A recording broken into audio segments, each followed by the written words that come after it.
उद्या आहे नवीन वर्षाची पहिली संकष्टी चतुर्थी। अंगारकी योग आलेला आहे। जेव्हा अंगारकी चतुर्थी येते तेव्हा ती सगळ्यात मोठी चतुर्थी मानली गेली आहे। आणि आजच्या व्हिडिओमध्ये या अंगारकी चतुर्थीच्या निमित्ताने प्रत्येक आईने आपल्या मुलांसाठी काय सेवा करायची त्या संदर्भातली आजची माहिती आहे।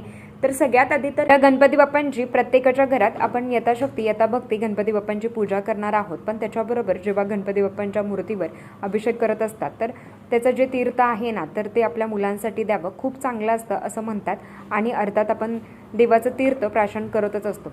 गणपती बाप्पा हे विघ्नहर्ता आहेत, ते बुद्धीचे देवता आहेत आणि प्रत्येकाला वाटत असतं की आपल्या मुलांच्या अभ्यासात प्रगती व्हावी, त्यांचं सगळं चांगलं व्हावं। तर त्याच्यासाठी हा जो उपाय आहे ना किंवा ही सेवा आहे ना जी तुम्हाला उद्या करायची आहे, काय करायचं आहे तर आपल्याला 21 दुर्वा घ्यायच्या आहेत। 21 दुर्वा घ्यायच्या, त्याचा बंच करायचा आणि तो आपल्या उजव्या हातामध्ये ठेवायचा। जर तुमचा मुलगा असेल तर नक्कीच मुलांकडून ही सेवा तुम्ही करून घ्या। पण अगदी काही मुलं लहान आहेत, ते बोलू शकत नाही किंवा ते म्हणू शकत नाही, मग काय करायचं आहे तर त्यांच्या हातामध्ये दुर्वा द्या आणि समजा मी माझ्या मुलाच्या हातामध्ये मी दुर्वा देईल तर जो दुर्वाचा शेंडा आहे ना तर तो माझ्या बाजूला असेल आणि जो वरचा भाग आहे ना तर तो समोर असेल, किंवा मुलाच्या हातामध्ये देईल किंवा मी स्वतः घेईल आणि गणपती अथर्वशीर्षमचं मी पठण करेल। आता त्याला तर नाही करता येणार, मग मी ते अगदी दिवसभरात तुम्ही कधी पण ही सेवा करू शकता। तर तुम्हाला 11 वेळा गणपती अथर्वशीर्षमचं पठण करायचं आहे आणि दुर्वा हातात घेऊन मग तुम्ही तुमच्या मुलांना करायला सांगा। तर मुलांनी दुर्वा हातात घेतल्यावर तुम्हाला सेवा करायची आहे आणि जर ते खूपच छोटे असतील तर मग तुम्ही दुर्वा हातात घ्या आणि सेवा तुम्ही करू शकता। हे करत असताना गणपती अथर्वशीर्षमचं पठण करायचं आहे आणि 1 वेळा गणपती स्तोत्रम पठण करायचं आहे। ताई, गणपती अथर्वशीर्ष संस्कृतमध्ये आहे, एखादा शब्द चुकला तरी देव काही शिक्षा करेल का? तर असं अजिबात नाही आहे। तर एखादा शब्द जरी चुकला तरी तुम्ही किती भक्तीने सेवा करताना हे खूप महत्त्वाचं आहे, कारण तुमचा भाव आणि भक्ती हीच परमेश्वराला प्रिय आहे, बाकी काहीच प्रिय नाही आहे। म्हणून सांगते की गणपती अथर्वशीर्षम जरी वाचायला अवघड असेल तरी एकदा तुम्ही म्हणू शकता, 11 वेळा गणपती स्तोत्रम म्हणू शकता, किंवा 11 वेळा जरी गणपती अथर्वशीर्षम म्हटलं तर सोन्याहून पिवळा आणि 1 वेळा गणपती स्तोत्रम तुम्हाला पठण करायचं आहे। हे पठण करून झाल्यावर गणपती बाप्पांना प्रार्थना करायची आहे की गणपती बाप्पा माझ्या मुलाच्या अभ्यासात प्रगती होऊन दे, त्यांच्या बुद्धीचा विकास होऊन दे, कारण अर्थात गणपती बाप्पा हे विघ्नहर्ता आहेत, हे बुद्धीचे देवता आहेत आणि जो मुलगा प्रामाणिकपणे अभ्यास करत असतो ना तर त्याच्यावर परमेश्वराची कृपा असतेच। पण ताई, मुलगा खूप चंचल आहे, एकाग्रता व्हावी तर मुलांना नक्कीच रोज रामरक्षा गणपती अथर्वशीर्षम पठण करायचं असतं। तर ती गणपती बाप्पांना प्रार्थना करायची आणि दुर्वा गणपती बाप्पांच्या चरणांवर अर्पण करायची। आता गणपती बाप्पांच्या चरणांवर अर्पण करायची म्हणजे तो जो काही मागचा भाग आहे ना, जो देठ आहे ना तर तो गणपती बाप्पांकडे ठेवायचा आहे आणि तो काही वरचा शेंडा आहे ना तर तो समोर करायचा आहे। या पद्धतीने अर्पण करायचं आहे। जर मंदिरात जाऊन केलं तर अतिउत्तम, पण नाही शक्य होत तर मग तुम्ही घरात ही सेवा करू शकता। तर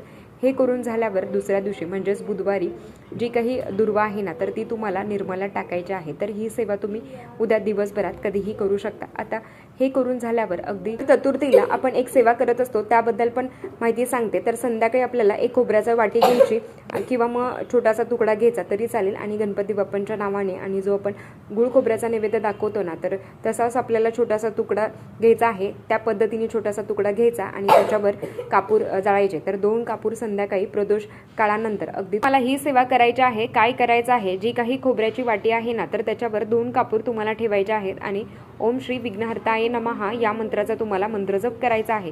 तर आपल्या आयुष्यामध्ये येणारे दुःख, संकट, त्रास ते हरण होऊन जाऊन दे, कारण आपण जो काही मंत्र म्हणणार आहे ना, ओम श्री विघ्नहर्ताय नमः, हे गणपती बाप्पा माझ्या आयुष्यात जे काही दुःख आहेत ना, त्रास आहेत तर त्याचं हरण कर, अशी तुम्हाला प्रार्थना करायची आहे। आणि सगळ्यात महत्त्वाचं की ती सेवा कोण करावी तर कोणी पण करू शकता। मासिक धर्म सुतक विटळ आहे तर त्यांना सेवा करता येणार नाही आहे। तर ही सेवा करून झाल्यावर ते खोबरं तुम्ही निर्मला टाकून देऊ शकता। अगदी त्याच दिवशी टाका किंवा मग दुसऱ्या दिवशी टाकलं तरी चालेल। तर ही सेवा आहे ना जी तुम्हाला उद्या दिवसभरात कधी पण करायची आहे। बऱ्याच महिलांचे हेच प्रश्न असतात की ताई, मुलं ऐकतच नाही आहेत, मग आता अभ्यास करणं अगदी मुलं बालवाडीपासून ते डिग्रीची जरी एक्झाम देत असतील तरी त्यांनी सुद्धा गणपती बाप्पांची पूजा करावी, त्यांची उपासना करावी जसं शक्य होईल ना. किंवा मग ताई मी माझ्या मुलासाठी करू शकते का, कारण तो बाहेरगावी असतो, तर नक्कीच तुम्ही तुमच्या मुलांसाठी करू शकता. किंवा मग ताई मी माझ्या मुलीसाठी करू शकते का, तर हो तुम्ही मुलीसाठी सुद्धा करू शकता. आपण आपल्या मुलांसाठी प्रार्थना करू शकता आणि नक्कीच त्यांनी केलं तर अतिउत्तम. पण ताई आमच्या घरात आता बऱ्याच वेळा अशा कमेंटसुद्धा की ताई घरात ना गणपती बाप्पांची मूर्तीच नाही आहे. तर मला असं वाटतं की नवीन घ्या आणि ती उद्याचा दिवस खूप सुंदर आहे. प्रत्येक घरात गणपती बाप्पांची मूर्ती असलीच पाहिजे. नाही आहे तर आता काही म्हणू शकत नाही, पण तुम्ही ती नक्कीच घ्यावी आणि त्याच्यावर अभिषेक करावा. तर त्या मूर्तीमध्ये प्राणप्रतिष्ठा करावी आणि नंतर मग ती तुमच्या देवपूजनामध्ये ठेवावी. कारण गणपती बाप्पा कुठल्याही कार्याची सुरुवात ही गणपती बाप्पांच्या उपासनेने केली जाते, म्हणून हे खूप महत्त्वाचं आहे. आणि असं म्हणतात ना की ताई माझ्याकडे नाही आहे, पण असेल आणि नसेल तुम्ही नक्कीच ती खरेदी करा. आणि उद्याचा दिवस ना ज्या काही सेवा सांगितलेल्या आहेत तर त्या तुम्ही करण्याचा प्रयत्न करा. 120 दिवसाची सेवा तुम्हाला मी सांगितलेली आहे, ती सुद्धा खूप प्रभावी आहे आणि बऱ्याच महिलांची ती सेवा चालू आहे. काही महिलांची सेवा झाली आणि काही अडचणी आल्या, मग त्यांना नव्याने करायचं आहे, तर तुमची इच्छा असेल तर नक्कीच ती सेवा करा. अडलेली कामे, अडकलेले पैसे, शारीरिक, आर्थिक, मानसिक, शारीरिक कष्ट असेल, कुठलेही दुःख असेल, कर्जबाजारीपणा, संतान प्राप्ती असेल किंवा किती पण अडचणी असेल, तर ती सेवा खूप महत्त्वाची आहे आणि त्या सेवेचे असंख्य असे अनुभव आलेले आहेत. प्रामाणिकपणे तुम्ही कष्ट करा. तुमचे कर्म चांगले असेल तर नक्कीच लवकरच तुमच्या इच्छा पूर्ण होतात आणि आपल्यासाठी जे काही गोष्टी चांगल्या आहेत ना तर त्या तुम्हाला मिळतातच. तर नक्कीच ती सेवा तुम्हाला व्हिडिओमध्ये शेअर केलेली आहे, तर ती तुम्ही बघा आणि ज्या काही सेवा सांगितलेल्या आहेत तर त्या जास्तीत जास्त करण्याचा प्रयत्न करा.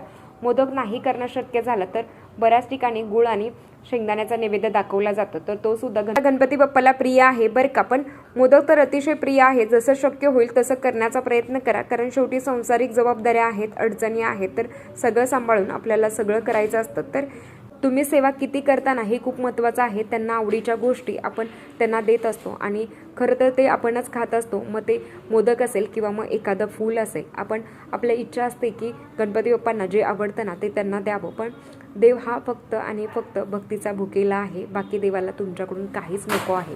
तर चला आजच्यासाठी इतकंच. आजचा व्हिडिओ इथेच थांबवते.